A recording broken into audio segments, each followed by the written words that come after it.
저도 오늘 많이 배웠습니다. 네, 많이 배웠고 내용이 아주 풍부해서 생각할 거리도 많이 있고 박정순 선생님께서 하신 질문 그 질문이 저도 좀 궁금했었는데요.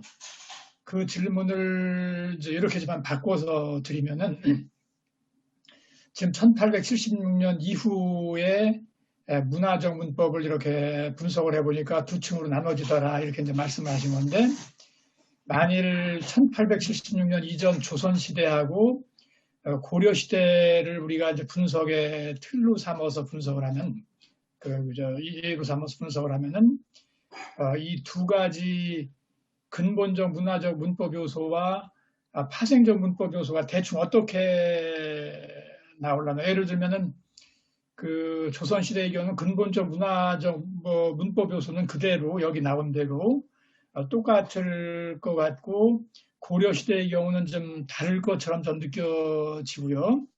그러면 이제 파생적인 문법 요소는 어떻게 나올지 그것도 조금 좀 궁금한데, 요 1876년 이후하고 비교해서 어떻게 나올 것 같은지 잠깐 좀 간단하게만 좀 말씀해 주실 수 있다면은 좋겠습니다. 네. 네, 감사합니다. 예. 우리 사회과학 하는 사람들이, 저는 사회학을 하지만은 사회학은 역사학과 뭐 인류학 뭐 이런 거랑 다 결합하고 철학이나 문학을 다 이렇게 종합하는, 저는 인문학적 사회과학을 해야 된다고 생각하고 있거든요, 제가. 근데 한국의 사회과학이 대체적으로 그냥 자연과학을 모방으로 해서 설익은 어떤 과학을 추구하고 있기 때문에 깊이를 갖지 못한다. 그래서 저는 선생님 같은 질문이 굉장히 중요하다고 생각합니다.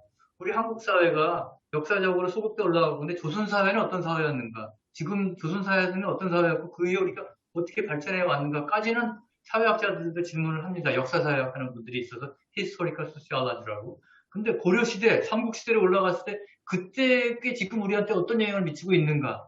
이 질문을 하면 답할 사람이 거의 없고 연구가 거의 안 돼 있거든요. 그냥 역사적인 사실도 남아있지.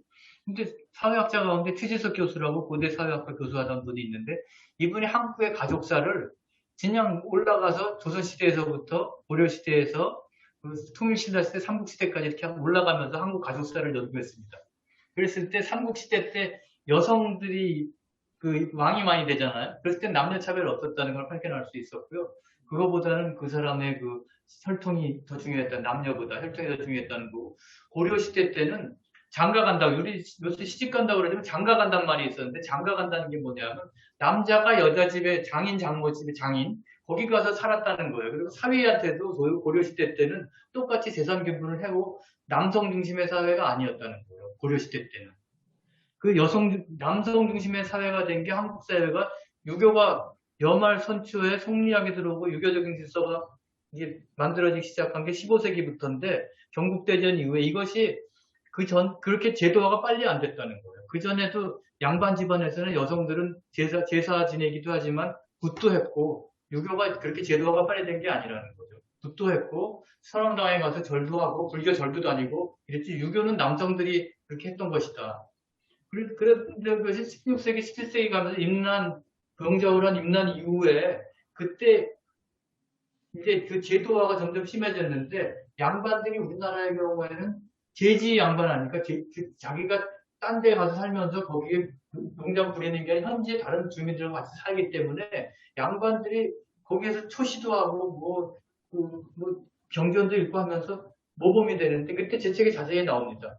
향약이라는 거가 나오지 않습니까? 향약이 이율곡 향약과 이태계 향약이 있는데, 이게 서로 도와주고, 규범을 잘 지키고, 어려운 일 있으면, 우리 지금 요새 결혼식하고, 누구 돌아가시면 조문 가는 거, 그때 상약에 다 나와 있습니다. 어려울 때 도와주라. 그래서 우리 그냥 가도 되는데 돈을 꼭 가지고 가지 않습니까? 그게 향약에 다 나와. 향약이라는 게 우리나라 그때 2, 3만 개의 조그만 500명 내지 200명에서 500명 단위의 공동체가 이렇게 마을 공동체를 있었는데, 거기에 양반들이 살면서 그것들을 보통 사람, 일반인들한테 이렇게 가르친 거죠. 그래서 그때 나온 게 삼강오륜돈이, 세종이가 그런 책들이 굉장히 많이 나오고, 그림으로도 나오고, 그래서 삼강오륜이라는 게 유교의 무슨 사서삼경이 아니라 단순화시켜서 교육용 교재로 나오고, 여성은 이렇게 살아야 된다, 남성은 이렇게 살아야 된다, 부모한테 아침에는 어떻게 하고 어른한테는 어떻게 하고 이런 것이 균형 체화가 된 거죠, 오랫동안. 그걸 사회학에서는 소셜리제이션이라고 사회화시킨다고 그러지 않습니까? 더 심하게 말하면 인덕트리네이션, 교화시킨다는 거 아닙니까? 그래서 그런 것이 돼서 일반화된 어떤 유교적인 것이 한국 사람한테 들어가고 가부장제, 적장자가 남자가 집안의 그 주인이 우두머리가 되는 이게 17세기 가야지 이게 이제 제도화가 된다는 것이죠. 그러니까 그 이전 사고는 굉장히 차이가 있고 그 이후에 이제 이런 것들이 한국 사람들이 조선시대가 갖고 있었던 봉건제도를 타파하고 밑으로부터 농민운동이 많이 일어나는데 19세기 되면 굉장히 심해지거든요. 서로 경제체제가 유지가 안 되기 때문에. 그래서 밀란은 많이 일어나고 통경면 난서부터 뭐 남쪽, 북쪽 다 일어나지만은 양반 지배체제를 깨고 새로운 지배체제를 만들기 위해서는 어떤 사회를 만들 것이냐에 대한 아이디어가 있어야 되는데 그게 없었기 때문에 다 너도 나도 다 양반되자. 그래서 그런 양반 체제를 없애는 게 아니라 내가 양반 되면 된다는 게 지금까지 한국 가족 중심주의로 우리 아이들 서울대학 보내거나 외국 유학 보내갖고 잘 되게 하는 방식의 그런 사회를 바꾸 사회는 안 바뀌어. 그냥 기분이야. 놓고 그냥 나만 양반 되면 돼. 온 나라가 양반되기라는 말이 그래서 나왔죠. 정의학용 선생이 다산 선생이 한 얘기라고 그러거든요. 그냥 다 양반이 되자 이거지 그 체제를 어떻게 바꿀 것인가에 대한 심층적인 사회 철학적인 사회사상적인 논의가 굉장히 약했다 우리가. 그런 것들이 이제 내부에서 그래도 뭐 유불선을 합쳐가지고 나온 게 동학사상이고 외부에서 들어온 게 말하자면 기독교와 막스주의다. 그런 것이 말하자면 한국의 근현대사를 이루고 있는 게 아닌가. 그게 제가 한국사를 보는 관점입니다. 감사합니다. 감사합니다. 강은순 교수님. 네. 저는 이제 개인적으로 우리 정수복 선생님하고 어떤 학문적인 어떤 동지 의식을 느끼는데요.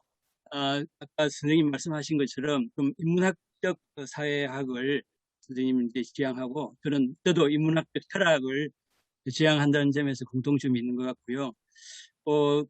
그래서 박예문 선생이랑 친하다는 것도 같아요.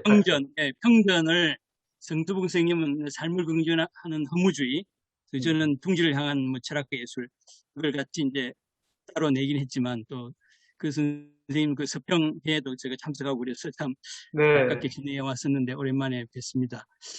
근데 이제 제가 또 선생님이 지금 말씀하시고 한 논지가 심층적이고 근본적인 이제 문화 문법의 기원을 이제 무교 유교 결합하라는 가설을 세워놓고 그것을 입증하기 위해서 여러 가지 논거를 제시하는 시도가 선생님의 작업이시잖아요.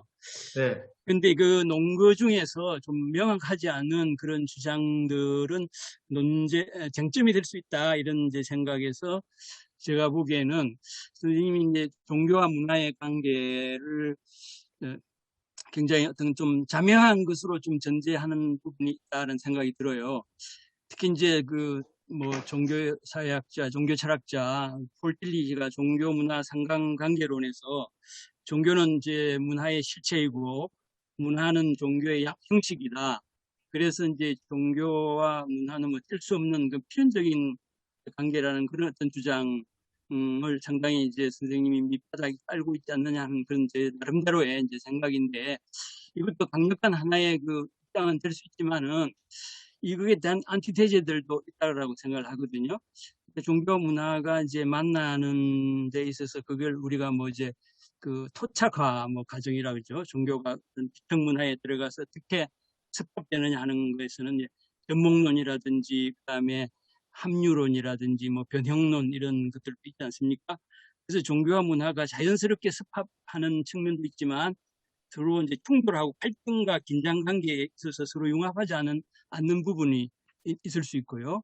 또 그다음에 굉장히 김기봉 선생님이 말하셨다고 하면서 예를 드셨는데 종교는 하나의 슈퍼에고고 문화는 하나의 이드라 그랬나요? 종교가 이드라고 그랬나요? 종교가 이드고 문화가 슈퍼에고라고 했나요? 이런 그 관점도 가능한 것이고 또 종교가 문화를 변혁시키는 측면도 있을 것이고 서로가 패러독스 관계에 있을 수도 있는데 너무 이제 한 쪽에만 물론 우리가 다 이제 어떤 주장을 할 때는 한 가지를 선택할 수밖에 없지만 그런 면들이 조금 여기에 좀 선생님 마지막에 여러 가지 주장들을 하시면서 많이 보충이 되고 또 선생님 주신 원고를 이해하는 데 많은 또 새로운 그 보완점을 제시해서 좀 많이 해소가 되긴 했는데, 제 얘기는 뭐냐면은 그러니까 종교가 상당히 초문화적이고 반문화적이고 반만적이고 반윤리적인 측면이 있지 않습니까? 그리고 문화도 반종교적이고 비종교적이고 초종교적인 그런 측면이 있는데, 이걸 너무 그냥 쉽게 연결시키는 것이 조금 이제 문제가 있을 수 있고, 요즘은 또 종교 없이 문화를 그 자체로 연구할 수 있다는 주장들도 있지 않습니까? 그래서 이런 측면에서 또 이제 연관된 건데요. 무교, 유교, 특히 무교 같은 경우는 이제 제가 알기로는 개신교 신학자 유동식 선생님 처음 이 무교라고 했는데, 원래는 무속, 또 그보다 더 넓은 의미에서 예언이 넓은 민간신앙, 이렇게 하는 것이 더 낫지 않나 싶어요. 왜냐하면 무교라는 이 명칭 자체가 학계에서 하나의 종교 개념으로 합의하지 않은 거라고 저는 알고 있거든요. 그 무교가 종교인가? 또 유교도 뭐 유학적인 요소에서 정치 문화라든지 그다음에 뭐랄까 생활 문화라든지 뭐 그런 측면이 많잖아요. 그래서 이제 이 종교 개념도 이제 유교 같은 경우도 이제 유학이라는 건 우리 뭐 학문 문화라든지 정치 문화, 생활 문화와 관련이 많고, 우리 이제 종교적인 것도 물론 있긴 하지만 이렇게 무교, 유교를 어떤 종교의 틀 안에 넣어서만 이렇게 볼 때 조금 이제 문제가 생기지 않는가 싶고요. 그 이제 유교하고 유교 자체하고 좀 유교적인 거하고는 구분이 돼야 될 것 같은데, 주로 이제 우리 비유교적인 사회에서도 남녀 차별, 뭐 약자 차별, 권위적인 문화, 뭐 가부장제 같은 게 다 나타나고 있지 않습니까? 그래서 물론 그래서 그거를 전부 다 유교적인 것으로 이렇게 뭐랄까 매도하는 거는 조금 이게 더 문제가 있지 않나 싶어요. 그래서 요즘 뭐 유교 자본주의라는 걸 통해서 유교가 어떤 자본주의와 충돌하는 것이 아니라 그 자본주의를 강화하고 발전시키는 데 어떤 이바지할 수 있는 그런 여러 가지 상호 관계적인 측면이라든지 집단적 공동이익이라든지 상호 부조의 권리 뭐 이런 거 사회 통합의 기능도 있다라고 그런 측면에서 좀 더 긍정적인 그런 역할을 할 수 있는데, 너무 유교적인 거는 굉장히 정근대적이고 좀 뭔가 척결해야 되고 해체돼야 할 그런 것으로 이렇게 보는 것이 조금 서구적, 아까 뭐 김영규 선생님도 지적하시지만 좀 더 서구 중심적인 그런 시각이 많이 좀 저희가 그걸 완전히 벗어날 수는 없는데요. 그런 것들이 분명히 또 있다라는 그런 생각이 듭니다. 그래서 종교와 문화의 관계 문제를 너무나 획일적으로만 보는 것이 좀 더 전체를 보는 그 시각을 획일화시키는 그런 이제 문제점이 있는데, 이걸 어떻게 생각하시는지 여쭙고 싶습니다. 그리고 네, 감사합니다. 마지막으로 네. 한 가지만 더요. 수단 방법 중심주의라는 선생님 설명은 잘 알아들었는데요. 이렇게 표현해야 되는 것인지 의문을 갖게 돼요. 왜냐하면 절차적 정당성을 이제 무시하는 성과 중심주의를 지금 비판하는 거잖아요. 근데 수단 방법 중심주의라는 것은 뭐로 가도 술만 가야 된다는 측면에서 수단 방법을 어찌 보면 무시하는 거죠. 등한시하는 거잖아요. 그러니까 수단 방법 중심주의라는 표현보다는 수단 방법을 도외시하고 무시하는 성과 중심주의, 결과 중심주의로 표현하는 게 그 사태에 적합하지 않을까 그런 생각을 했습니다. 네, 감사합니다. 네. 정승호 예, 교수님. 네. 12가지 이름을 어떻게 정하느냐 문제는 굉장히 쉽지 않은 문제였는데요. 그걸 이제 어디다 강조점을 두느냐의 문제라서 다 이건 내용이 무엇인가가 중요하지, 이름 붙이는 건 부차적이지만 책을 읽어보면 이제 뭔지 알 수 있기 때문에 이름이 이제 결정적으로 중요하지만은 실제로 읽어보면 해소가 됩니다. 근데 수단 방법 중심주의는 결과 중심주의나 평가 중심주의라는 말이 훨씬 더 실체에 맞지 않냐 그런 생각이 제가 드네요. 나머지 이름들도 주의자가 들어가는 건 이즘 아닙니까? 이즘을 바꿔서 주의라 그러는데 다른 거 다 몰라. 그것만이 제일 앞에다 놓는 거예요. 경제 중심주의 그러면 경제를 제일 앞에다 놓는 거. 다 주의자 들어간 이유가, 그러면 12가지 주의 가운데 뭐가 제일 앞이냐? 상황에 따라 달라지는 거겠지. 12가지 정도인데. 그때 상황에 따라 달라지겠지. 그 이름 붙이는 문제도 더 정확한 이름으로 해야 되고, 12가지도 12가지냐. 좀 줄여서 6가지, 3가지, 3가지로 줄일 수 없는 12가지. 너무 많아, 복잡하다. 중복되는 부분이 있지 않냐. 그 12가지의 이름 붙이기와 그 분석적인 그 상호 관계에 관한 거는 진짜 많은 논의가 필요하고, 그 하나하나 이름 붙이고 그 요소를 정리하기 위해서는 그 기초 연구가 많이 돼야 되는데, 제가 그런 것들이 아직까지 자신이 없습니다. 그냥 제가 가설적으로 제안해 놓은 것이고, 훨씬 더 많이 그 세련화시키고 일러버레 시켜야지 어떤 우리의 걸 더 잘 설명할 수 있지, 얼기설기라도 이렇게 한번 제시해 봐야지 그 다음에 누가 뭐 더 자세히 할 수 있지 않을까 하는 이제 첫발걸음을 뛴 거라고 할 수 있어서 부족한 부분이고요. 그다음에 종교와 문화와의 관계인데, 일단 그 어느 정도 그 명칭에 있어서 종교를 이름을 뭐라고 질 것인가도 저도 고민 많이 해봤는데, 다 기독교, 뭐 유교, 불교 이렇게 했는데 다 샤머니즘은 민속신앙이라고 그치는 그냥 무가 샤만 아닙니까? 샤만이 중심이 되는 종교라서 무교, 유교 뭐 이렇게 이제 교자로 이렇게 다 유교, 불교, 도교 뭐 이렇게 해놓은 거고요. 그래서 무교라고 해놓은 거고요. 그 내용을 이제 선생님 말씀하신 그런 민간신앙이라든지 뭐 이런 거랑 많은 부분들이 겹치게 되죠. 유동식 선생님한테서도 많은 영향을 받았고요. 그분이 이제 종교 간의 여러 종교가 어떻게 이렇게 혼합이 되는가 하는 연구를 스팝이라고 그러고, 또 통유도, 그 삼국통일이 이룬 그 통일신라 시대에 통유도라는 게 있었죠. 이게 이제 한국에 다른 데서 들어온 게 아니라 한국 고유의 종교라고 이분이 또 통유도 연구를 또 유동식 선생님이 많이 하셨거든요. 그러니까 유교, 무교뿐만 아니라 통유도는 이거랑 다른 것인지, 뭐 그런 그 종교사하는 부분, 한국의 종교사하는 분들의 그 연구들이 그동안에 많이 나왔다고 봅니다. 그래서 그런 것들을 포괄해가지고 한국인의 근본적 문화적 문법에 대한 연구가 필요하다고, 더 자세히 들어가야 된다고 보고, 그 부분이 제가 부족한 부분이라고 보고요. 그 다음에 종교와 문화와의 관계는 이제 종교를 무슨 어떤 제도라든지 경전이라든지 이런 것보다도 삶의, 폴 킬리는 말로 돌아가서 삶의 궁극적인 의미를 어디다 두냐. ultimate concern이라는 거. 삶이 진짜 잘 살고, 우리가 잘 살고, 세상을 어떻게 살아야 되는가, 인생의 의미가 어디에 있는가, 세상은 어떻고, 어떻게 돌아가고, 나는 어떻게 살아야 되고, 인생의 의미가 어디가 있는가를 각각의 종교들이 말해주거든요. 거기서 현세적 물질도 나오고, 가족주의도 나오고, 뭐 다른 여러 가지 요소들이 나오는 것이죠. 그래서 저는 그 유교도 세상이 어떻게 짜여져 있고, 너는 인생을 어떻게 살아야 되고, 인생의 의미가 어디가 있다는 유교 사람들을 얘기해주고, 샤머니즘도 세상에 문제가 있고, 불행하고, 고통이 생기고, 병이 생기고, 여러 가지 문제가 생기니까 어디가 있다 나름대로 진단하고, 그걸 극복하려면 너는 어떻게 살아야 된다는 걸 얘기해주고, 그런 세상을 보고 인생을 살아가는 그 궁극적인 의미에 대해서 얘기해주기 때문에, 그것을 종교라고 얘기할 수는 있는지 없는지는 차치하고라도 종교적 차원을 가지고 있다. 이렇게 이제 저는 보는 거죠. 그래서 그런 점에서 보는 것이고, 저는 강학순 선생님이 쓰신 책 이제 서문에서 보다 보니까 본인은 철저하게 유교 집안의 사람인데, 유교가 마음에 안 맞고 도저히 자기한테 궁극적인 해결을 못 해줘서 기독교로 나왔다. 기독교로 나왔는데 기독교도 또 뭐 변질이 돼서 그것도 못 해준다.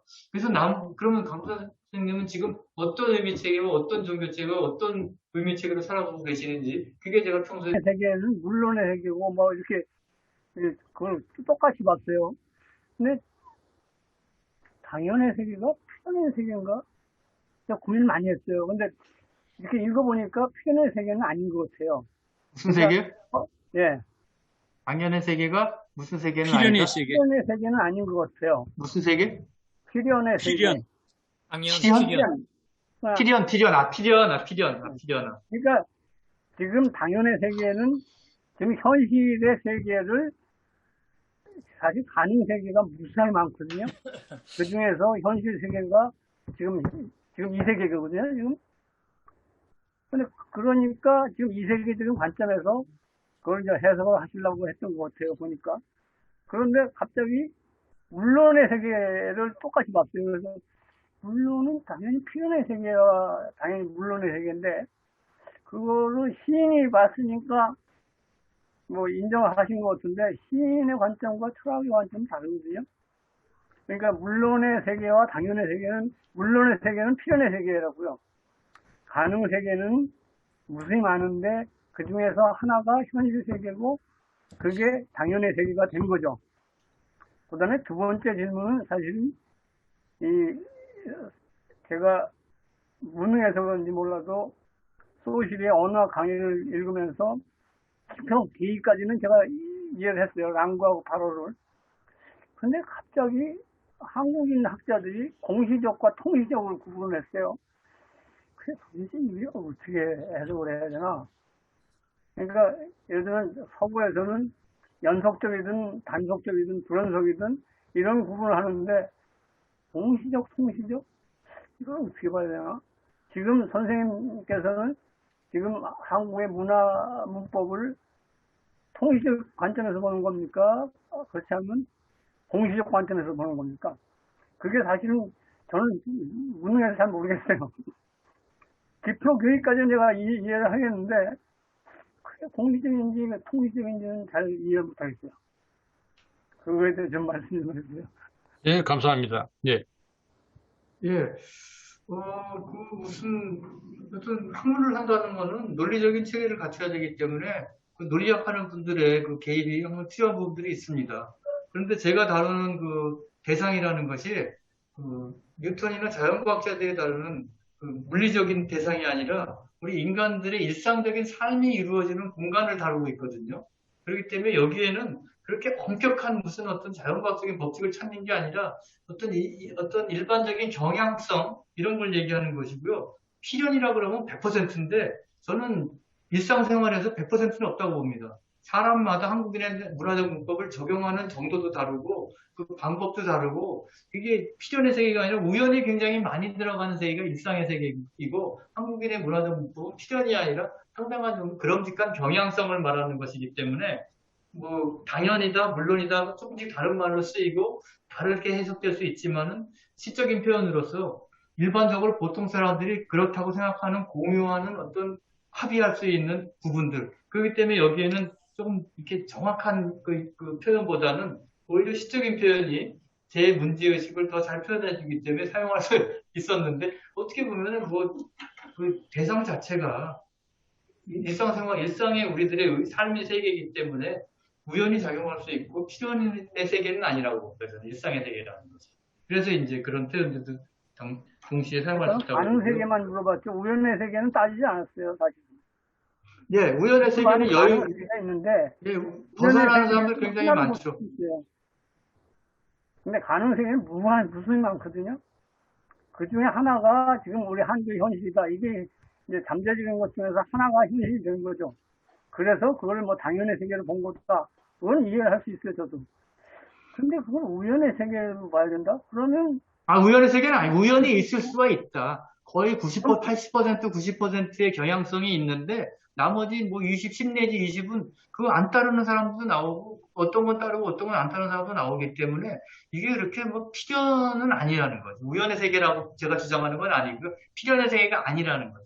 네, 네. 그러면 공시적과 통시적은 구분 못하는 거예요. 그것도 얘기할 수 있죠. 제가 주장하는 거를 말하자면, 뭐, 발생론적 구조주의? 그런 말이 있는데, 피에르 부르디에라는 사람이 자기 사회학적 이론이 발생론적, 지네틱 스트럭처럴리즘이라고 그러고, 과거에 루시안 골만이라고 문화예술사회학하는 프랑스 사회학자도 발생론적 구조주의라는 걸 봤는데, 지금 현재 장시간에 걸쳐서 지금 우리가 살아가고 있는 어떤 법칙이나 법칙이라고 하는 경향성, 한국이나 문화적 문법이나 경향성이 만들어졌다면 그게 하늘에 떨어진 게 아니니까 역사적 긴 장시간의 과정을 거쳐서 어떻게 만들어졌는가를 보면은 그게 선생님이 말씀하신 보통 사람들 그거 주장하는 통지적인 분석이라고 할 수 있고요.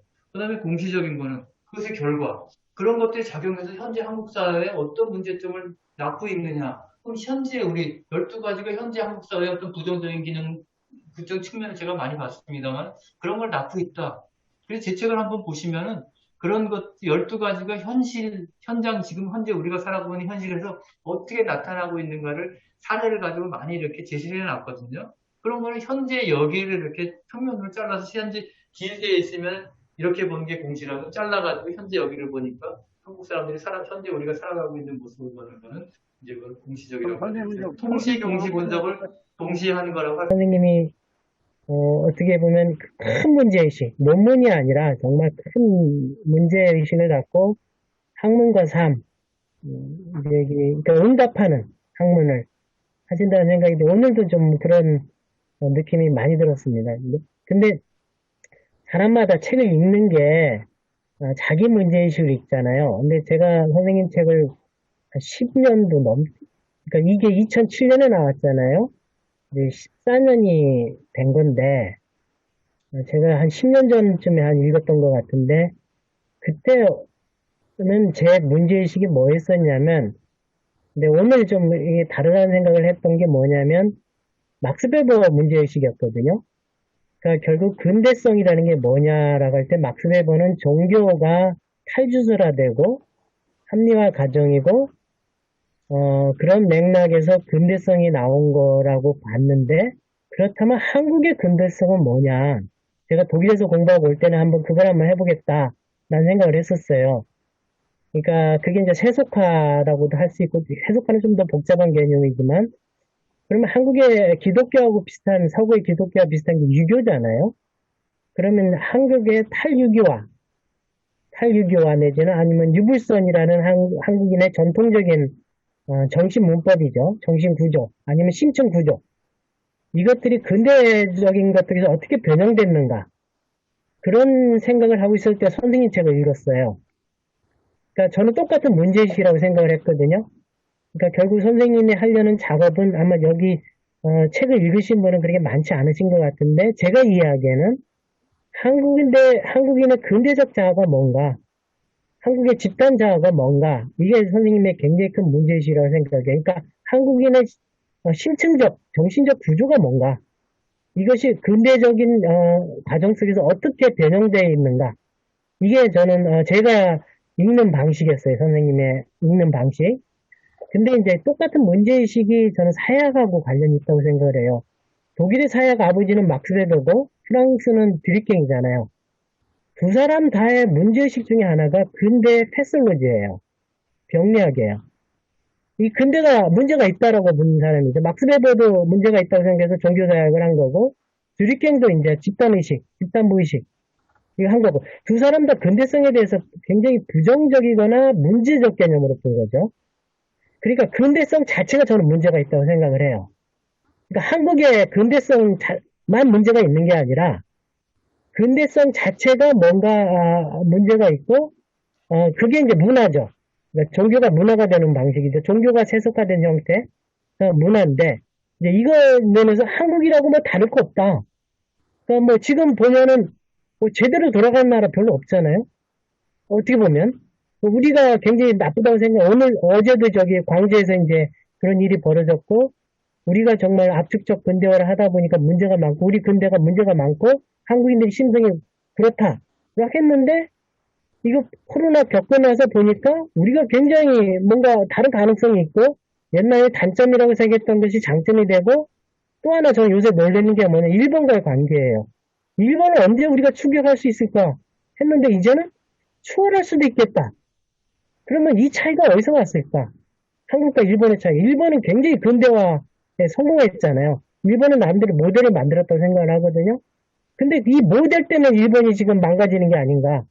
이 매뉴얼대로 하려고 하고, 아직도 디지털 전환 못하고, 이게 일본이 갖고 있는 치명적인 문제고, 근데 우리는 빨리빨리 하다 보니까 막 나간단 말이에요. 막 나가다 보니까 애매하지만 막 가요. 그러니까 적응력이 강해요. 그러니까 시대가 변하면 가치 전도가 일어난다는 거죠. 이 지점에서 선생님이 2007년에 썼는데, 제가 몇 번 선생님한테 그 말씀을 드렸는데, 2021년에 만약에 이걸 개정판을 쓰신다면, 이런 것들을 반영해서 그 문법 자체도 초역사적이진 않거든요. 문법 자체도 변형되는 거잖아요. 그 다음에 또 하나는 뭐냐면 탈근대성의 문제. 지금의 이 디지털 문명적 전환 속에서 한국인의 문화적 문법이 뭘까? 예를 들면 지금 정세균 전 총리가 이준석한테 장유서 얘기했다가 박살이 났잖아요. 그 다음에 지금 2030이 완전히 지금 떴잖아요. 그러니까 문화적 전도가 일어나고 있거든요. 그러니까 이 전도가 한국만큼 선도적인, 그러니까 지금 이 문화에서 선도 모델은 없다고 생각해요. 서구든 어디거나 이 선도 모델은 없는 것 같아요. 근대는 선진 모형이 있었는데 지금 문명에는 선도 모델이 없다고 생각해요. 근데 한국이 많은 부분에서 뭔가 할 수 있을 것 같아요. 제 생각에는. 이런 상황에서 한국인의 문화적 문법이 뭔가에 대해서 뭔가 개정판에서 이런 것들에 대해서 쓰신다면 어떻게 쓰실 수 있을까? 이걸 어떻게 설명할 수 있을까? 이제 그게 이전에도 여러 번 제가 그런 질문을 드렸는데 이런 문제의식을 갖고 한다면 개정판을 꼭 쓰시고 좀 한번 이것도 좀 한번 해명해 주시면 굉장히 정말 고전이 될 것 같아요. 선생님 책이. 이상입니다. 감사합니다. 예. 네. 김기봉 선생님은 진짜 역사학자시고, 뭐 역사 이론가지만 사회학에도 관심이 많으시고, 독일에서 공부하실 때도 사회학과 역사학 거의 부전공처럼 하셔가지고, 저하고 이제, 뭐, 아산정책연구원에서 하는 독서 프로그램, 또, 푸른 역사 출판사에서 하는 독서 프로그램, 지금 현재는 종로 YMCA에서 하는 독서 프로그램, 한 6년 전부터 그야말로 김기봉 선생님 말씀대로 가장 자주 만나는 사람 중에 한 사람이 됐는데요.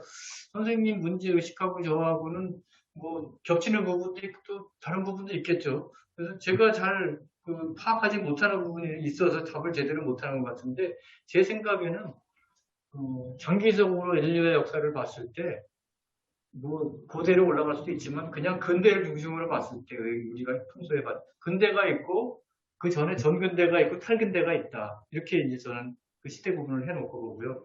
한국의 근대 말하자면 서구든 뭐 동아시아든 뭐 라틴 아메리카 어쨌든 간에 전근대 문명이 있었던 데가 그렇게 일단 많지가 않아요. 네. 스웨덴 같은 나라도 1500년대에 만들어진 나라고 민족국가 단위로 해서 그 오래된 역사를 갖고 있는 나라가 그렇게 많지가 않아요. 터키 같은 데도 마찬가지고 아프리카 같은 데도 마찬가지고 지금 세계 질서의 기본 단위는 민족국가인데 우리나라처럼 민족국가 단위를 삼국통일부터 치더라도 이렇게 1500년의 역사를 가진 나라가 별로 많지가 않기 때문에 전근대라고 말할 때도 굉장히 다양하거든요.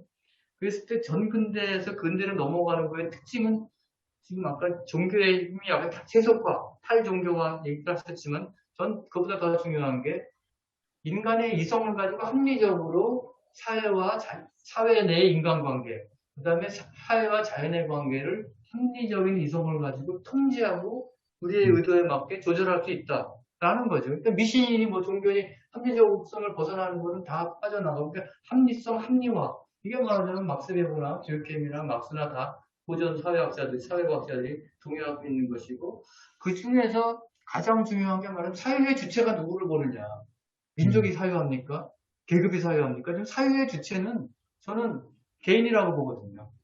칸트가 계몽이란 무엇인가?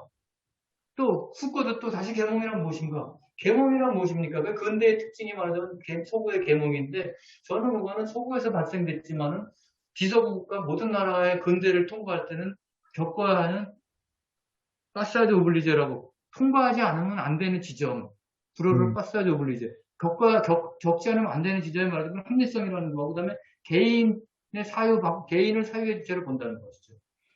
칸트가 말하는 그 계몽이라는 거는 다른 사람들이 뭐 어쩌고저쩌고 하고 과거에 어쩌고저쩌고 하고 부모들이 어쩌고저쩌고 하고 사제가 어쩌고저쩌고 하는 걸 그대로 따르는 게 아니라 자기의 이성을 가지고 합리적으로 판단해서 맞고 틀리고를 스스로 결정할 수 있는 개인의 사고와 윤리적 구체와 합리적인 판단 이거에 기반한 사회거든요. 그거에 따라서 자본주의도 개인이 말하자면 소유주가 되고 민주주의도 개인이 투표의 주체가 되는 것이고 개인의 합리성과 개인의 판단, 개인주의가 없이는 민주주의도 자본주의도 근대도 저는 불가능하다고 보거든요. 그래서 이 개인이 지나쳐서 한 선생님 말씀하셨는데 이 12가지 가운데 지나치면 문제가 되는데 서구의 경우에 개인주의가 지나치기 때문에 공동체가 유지가 안 되고 규범이 없어지기 때문에 각자 다 다른 생각을 하기 때문에 규범이 안 돼서 아노미가 되어가지고 어떻게 하면 과거와 같은 전근대적인 질서가 아니라 새로운 질서를 만들 수 있느냐. 이게 말하자면 막스나 베이버나 들케임이나 다 문제의식이 그런 것이죠. 말하자면. 그럼에도 불구하고 세 사람이 동의하고 있는 것은 개인의 합리성과 개인의 권리 이거를 무시하고서는 근대가 이루어질 수 없다는 점에서 저는 한국은 아직까지 근대를 정치제도나 뭐 기술이나 이런 데서 발전해서 근대에 도달했다고 하지만은 이런 측면에서 봤을 때 한국의 근대는 아직까지 이그러진 근대고 좀 덜 된 근대라고 저는 보는 것이죠. 그래서 서양 사람들은 지금 많은 문제를 탈근대, 근대를 넘어서 서양이 말하는 탈근대의 문제가 아마 뭐 지금 전근대, 한국 사회는 탈근대의 문제가 있으면서 근대의 문제와 전근대의 문제가 그냥 혼합적으로 있는 것이죠.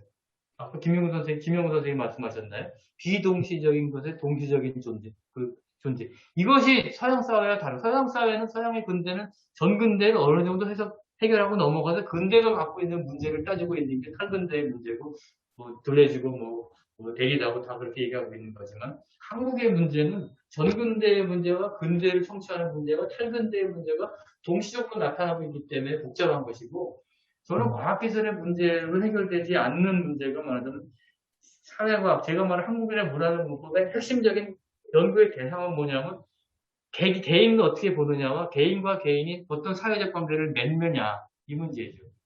사회적 관계를 연구하는 게 사회학이지 사회 체계를 연구하는 게 사회학이 아니라고 주장하는 사람들이 여러 명 있거든요. 사회적 관계, 인간과 인간이 맺는 관계인데 공동체나 집단의 이름으로 개인을 억압하는 사회는 전근대 사회라고 보는 것이죠. 개인 공동체만 강조해가지고서 아무리 경제 성장하고 아무리 뭐 물질적으로 풍요해져도 그 사회는 전근대 사회에 머무르고 마는 것이기 때문에 어떻게 하면 개인의 주체성과 자율성, 그 다음에 개인들 사이의 상호 존중, 그 다음에 개인들 사이의 합리적인 토론과 대화를 통해서 새로운 공유하는 지점을 만들어서 최소 공약수를 만들어서 그걸 사회 질서를 유지하고 나머지 부분들은 자녀 부분들은 각자 자기 나름대로 살아갈 수 있는 부분들을 여유 있게 놔두는 거. 그게 말하자면 서구적 근대 아닙니까? 그거를 도달하지 못하기 때문에 우리는 탈근대를 지향하다가 전근대로 돌아갈 수 있는 가능성이 많고 그것이 말하자면 감시하는 전체주의 권위주의 사회고 환경 문제가 심각해지고 불평등이 심각해지면 금방 포퓰리즘 많이 얘기하지만 절차적 민주주의만 우리가 돼 있지 심층적인 개인의 의식에 기반한 민주주의 뿌리가 약하기 때문에 언제든지 감시하는 권위주의 전체주의 사회로 돌아갈 수 있는 위험성을 안고 있는 사회가 한국 사회다. 저는 한국인의 문화적 문법이 그런 거에 대한 경종을 울리고 있는 측이라고 보고요. 그 나머지 부분의 문제의식, 그 탈근대 문제의식 이런 거는 다른 분들이 훨씬 잘할 수 있기 때문에 이 책에 다 담기는 제 역구적이고 제 책의 주요 문제의식도 거기까지는 아직 못 미친다는 거예요. 그래서 그런 부분에 대해서는 김기봉 선생님의 빅히스토리 관점에서 또 과학기술의 문제점이나 이런 것도 저보다 훨씬 더 많이 관심 갖고 계시니까 그런 부분을 써주시면 제가 많이 배워야죠. 아까 이제 우리 정수복 교수님 자신이 이미 언급을 했습니다만은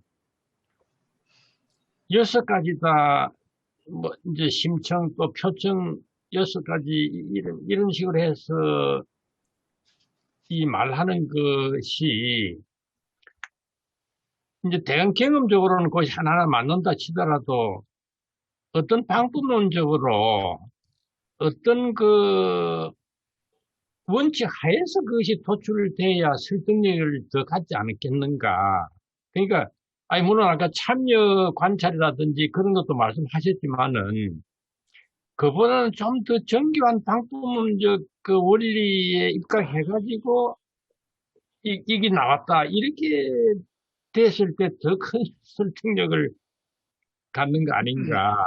너무 좀 랜덤하게 그냥 이것저것 그냥 아니 물론 100가지에서 추렸다 이런 말씀도 뭐 다 듣고 했습니다만은 어떤 프로세스를 통해서 그것이 추려졌다. 왜 5개나 3개나 그게 아니고 6개밖에 6개로 됐느냐.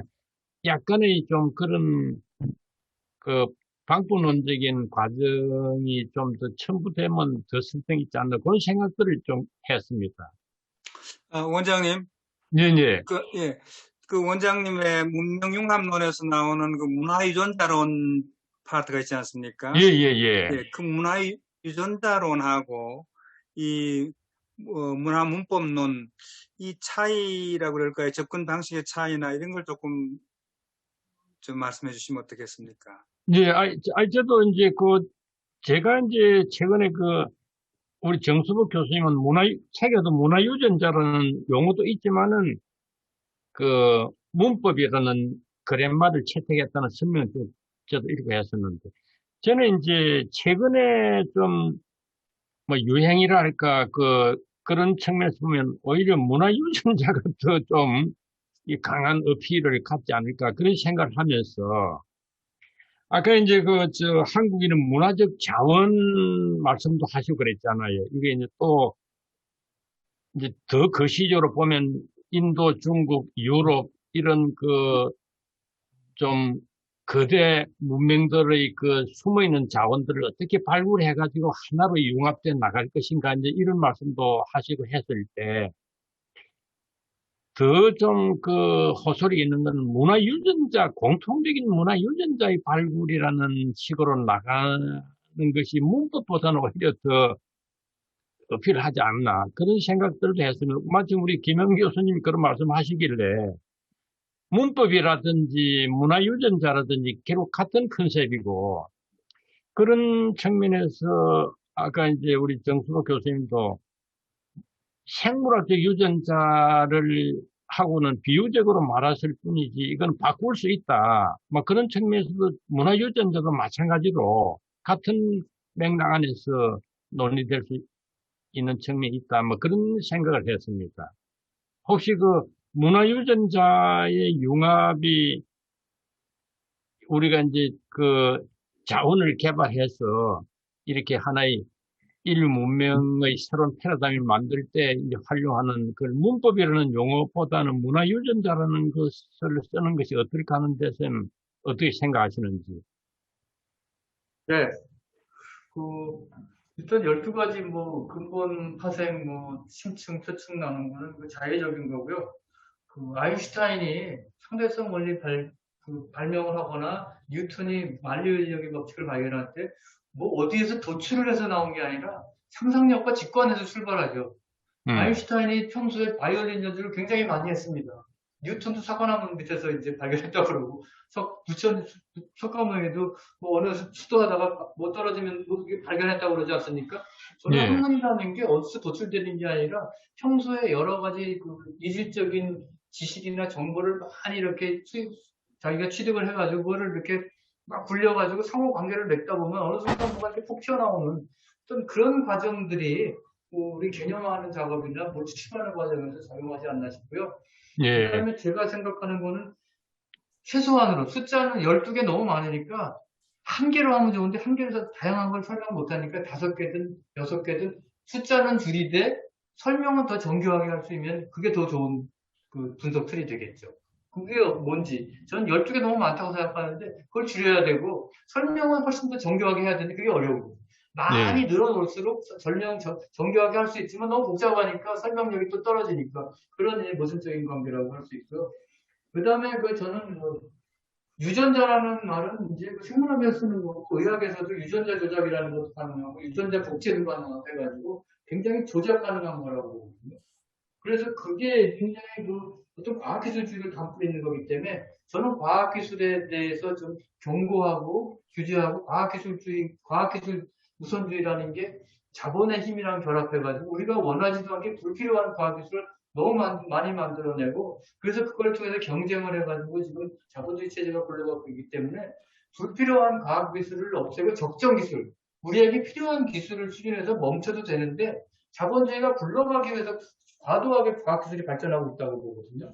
저는 유전자 조작, 앞으로 유전자 조작해서 다 병도 다 미리 다 사전에 조작해서 없앨 수 있고 아이들도 똑똑한 애 만들 수 있고 그런 게 전부 돈 많은 사람들이 유전자 조작을 통해서 그런 할 수 있거든요. 안에 내 칩도 심어가지고 남보다 더 엑셀런트하게 될 수 있고 이래서 저는 그 유전자라는 자체가 갖고 있는 미래가 굉장히 암울하게 느껴진다고요. 저한테는. 그래서 너무 결정성이 너무 강하고 미래의 조작 가능성 때문에 암울하게 느껴져서 이런 말이 굉장히 지배체제에 순응하는 그런 용어로 저한테 들리기 때문에 저로서는 유전자보다는 문법을 썼는데 문법은 한국인의 문화적 문법을 할 때는 적당한데 이것이 인류 보편적인 어떤 문법을 말하기는 어렵기 때문에 제가 현재 정정적으로 생각하고 있는 것은 인류 문명의 최대 공약수를 찾아야 된다는 거예요.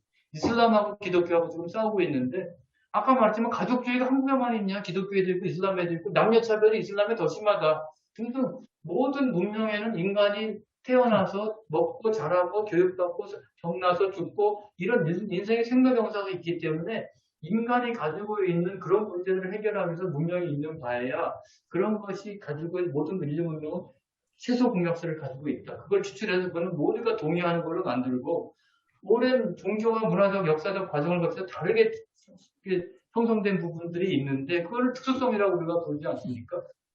최소 공약수가 보편성이라면 각각 그 최소 공약수에 포함되지 않는 여러 가지 차이점들은 서로 존중하는 문명 간의 대화, 종교 간의 대화가 문명 간의 대화를 통해서 상호 존중하고 이해하는 방향으로 나가야지 그게 인류 공동의 미래 문명을 만들 수 있는 것이지 자기 문명의 전통을 가지고 다른 문명을 포함해버리려고 한다든지 지배해버리려고 한다든지 문명의 힘이 아니라 경희대학교 들어간 입구에는 문화세계 창조가 아니라 그게 엑시얼 에이지라고 말하는 기축시대라는 것이 말하자면 권력 있는 놈이 마음대로 세상을 질서를 만드는 게 아니라 그걸 넘어서는 초월적인 세계가 있다. 그걸 가르쳐준 게 석가모니, 부처, 그 다음에 그 고대 그리스 철학자들, 인도 철학, 이 종교, 그때 나온 BC 5세기 무렵에 나온 인류가 발명한 그 문명이라는 게 그런 거 아닙니까? 문화세계 창조 아닙니까?